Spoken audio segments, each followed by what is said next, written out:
தாடகை நாச்சியம்மன் அம்மன் வந்து மேலே இருக்காங்க, சிவபெருமான் இருக்காங்க, ராமர் பாதம் இருக்குது, ராமர் வனவாசம் பண்ண இடம் இருக்குங்க, நிறைய இடம் இருக்குதுன்னு சொல்கிறாங்க.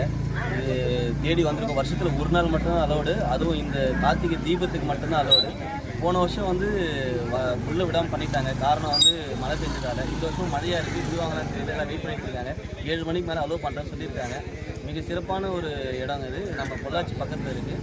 தாடகை நாச்சியம்மன் தீபத்துக்காக போகிறோம், மேலே தீபத்தை பார்க்கறதுக்காக போகிறோம். பக்தர்கள் நிறைய பேர் வெயிட் பண்ணிட்டு இருக்காங்க. அவங்களுடைய அனுமதி வாங்கி போயிட்டு இருக்காங்க. இந்த முறை அனுமதி கேட்டிருக்காங்க, எல்லாருக்கும் அனுமதி கொடுத்துருக்காங்க.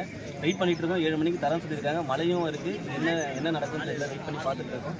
சிறப்பான சம்பவங்கள்லாம் மேலே இருக்குங்க. நல்ல சுவாமியோட தரிசனங்கள் மக்களுக்கு கிடைக்கணும். இவ்வளோ பேர் வந்திருக்காங்க அப்படின்னா இவங்களுக்கு நமக்கு இந்த பாக்கியம் கிடைச்சிருக்கிறதால தான் மக்கள்லாம் வந்திருக்காங்க.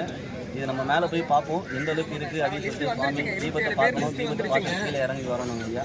இது நம்ம தாடகை நாச்சியம்மன் ராமர் வனவாசம் பண்ண இடம், பீமன் தொகை எல்லாமே இருக்குதுன்னு சொல்கிறாங்க ஐயா. மேலே நம்ம இந்த மரத்துக்கு மடியில், நம்ம நெல்லி மரத்துக்கு மடியில் சிவன் இருக்காருன்னு சொல்கிறாங்க ஐயா. மேலே சிவலிங்கம் இருக்குது, தீப ஏற்ற எல்லாமே இருக்குது. நம்ம அதை பார்க்கறதுக்காக போயிட்டு இருக்கோம்.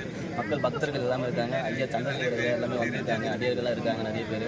ரொம்ப அற்புதமான இடங்க ஐயா. வர்றது வந்து கொடுத்து வச்சிருக்கணும், இந்த இடத்துக்கு கொடுத்து வச்சிருக்கணும். நமக்கு கிடைக்கிறதுலே இப்போ போன வருஷம் என்ன ஆச்சுன்னா, போன வருஷம் வந்து இங்கே ஒரு சம்பவம் ஒன்று கேள்விப்பட்டேன். போன வருஷம் வந்து இங்கே தீபம் ஏற்றாதால தான் நமக்கு திருவண்ணாமலை வந்து மண் சரிவு ஏற்பட்டதாக இங்கே இருக்கிற மக்கள் வந்து பேசிட்டு இருக்காங்க. அது எந்த அளவுக்கு உண்மை நமக்கு தெரியல. ஸோ இந்த முறை ஏற்றியே ஆகணுன்றதுக்காக இப்போ இவ்வளோ கூட்டம் வந்திருக்காங்க, நிறைய கூட்டம். இந்த முறை நம்ம எதிர்பார்க்காத அளவுக்கு கூட்டம், போன இந்த ஒரு கூட்டம் அதிகமாக இருக்குங்க ஐயா. அமைச்சர் தெரிஞ்சுக்கல ஐயா.